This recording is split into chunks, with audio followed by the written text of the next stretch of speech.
Terima kasih Pak Ustadz. Ini ada lagi agak jauh nih Pak Ustadz.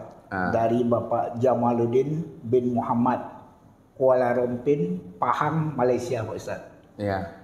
Yang ingin beliau tanyakan, saya ingin bertanya masa atau dalam kurung sesaat. Solat dikatakan ada 3 perkara yang berlaku. Pertama yang menyembah, kedua yang disembah, ketiga apa yang dipersembahkan. Boleh mohon penjelasan apa yang dipersembahkan itu Pak Ustaz? Ini kayaknya bahasa Malaysia nih Pak Ustaz. Ya, baik. Jadi di dalam kita melakukan suatu ubudiyah salat ya kepada Allah, bagaimana ibadah salat kita itu betul-betul ibadah indallah, ibadah yang sah di sisi Allah, bukan hanya sebatas sah indan nas, sah dalam pandangan manusia.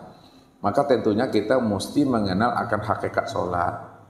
Kalau kita tidak mengenal akan hakikat salat, maka salat kita itu hanya sah dalam pandangan indan nas.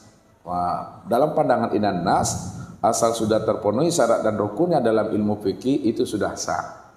Namun kalau kita tidak mengenal akan hakikat salat yang sebenar-benarnya, walaupun sudah terpenuhi syarat dan rukunnya, tapi kita tidak mengenal siapa yang menyembah, siapa yang disembah, apa yang dipersembahkan, ya, maka ibadah kita itu tidak sah. Lalu bagaimana supaya sah? Pertanyaannya, siapa yang menyembah dan siapa pula yang disembah? Dalam pemahaman tauhid, bahwa tidak ada yang wujud melainkan yang wujud itu hanya Allah. Kalau tidak ada yang wujud melainkan yang wujud itu hanya Allah, maka muncul pemikiran kita, kalau memang tidak ada yang lain selain daripada Allah, maka siapa yang menyembah dan siapa pula yang disembah?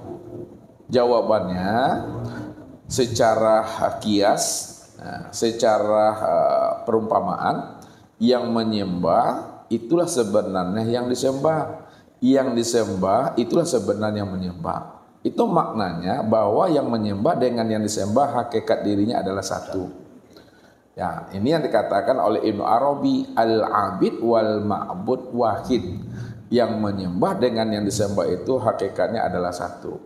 Kalaulah yang menyembah dengan yang disembah hakikatnya satu, yang mana yang sebenarnya hakikat yang satu dari yang menyembah dan yang sembah? Ya, yang menyembah itu yang disebut namanya adalah sifat. Sifat itulah yang disebut namanya dengan Muhammad. Kalau Muhammad itu dizahirkan dalam bahasa syariat, maka itu yang disebut namanya dengan hamba sebutannya. Sedangkan siapa yang disembah?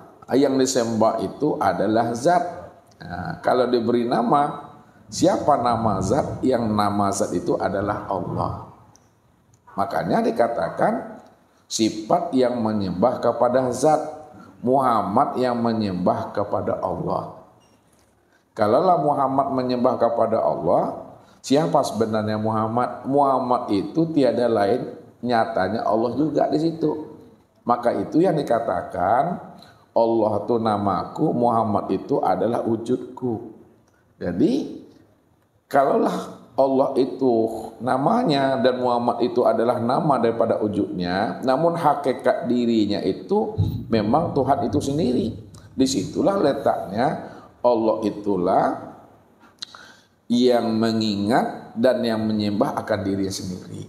Namun kata-kata menyembah dan mengingat akan diri sendiri sebenarnya itu hanya diucapkan dalam bentuk kalam batin, kalam hati. Tidak boleh dilapaskan dan tidak boleh dizahirkan.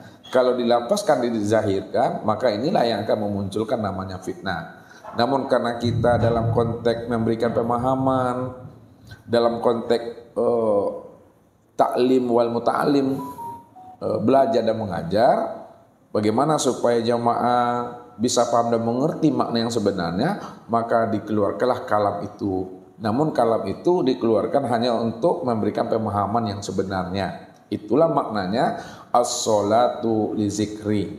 Salat itu adalah untuk mengingatku. Itu terjemahannya. Sebenarnya si zikri itu tiada lain salah satu dari nama Tuhan.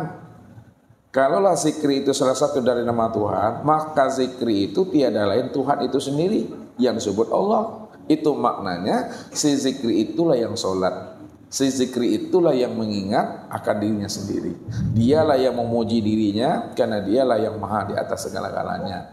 Namun sekali lagi, kata-kata hakikat itu hanya sebatas untuk memberikan pemahaman dan penjelasan. Nah, sebenarnya dia hanya diungkapkan dalam pandangan kalam batin saja. Nah, tidak boleh dilafazkan dan tidak boleh diutarakan dengan bahasa lisan yang berbentuk suara dan lafaz ya. Kalau sudah paham, ya cukup kita memahaminya, sama-sama memaklumi namanya. Jadi kalau sudah jelas bahwa yang menyembah dengan disembah itu adalah satu juga, Allah juga di situ, maka tak perlu itu disampaikan, tak perlu lagi itu dipertanyakan kalau sudah sama-sama paham. Makanya kata Nabi, man arafallah kala lisanahu. Nah, siapa yang telah mengenal Allah, maka disitulah keluhlah akan lidahnya. Keluh lidahnya itu tidak ada hal lagi yang mesti ditanyakan. Sebab yang bertanya dengan yang ditanyakan satu juga orangnya. Itu yang pertama. Yang kedua, apa yang dipersembahkan? Nah, yang dipersembahkan itu sebenarnya itu adalah keakuan diri yang dipersembahkan itu. Kalau dalam bahasa tarekat itu adalah rukun 13. Nah, itu yang dipersembahkan. Namun maknanya yang lebih halus itu adalah keakuan diri kita. Jadi itu yang kita pulangkan kembali kepada Allah.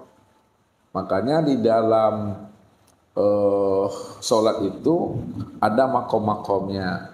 Ada namanya makom mi'raj. Nah, makom mi'raj itu di mana kita mengingat ya Allah semata-mata. Jadi tidak ada lagi yang kita ingat, tidak ada lagi kita pandang, melainkan yang kita ingat dan kita pandang itu melainkan nyatanya Allah Subhanahu wa taala. Itu yang katakan mi'raj. Makanya salat itu dikatakan as-salatu mi'rajul mukmin.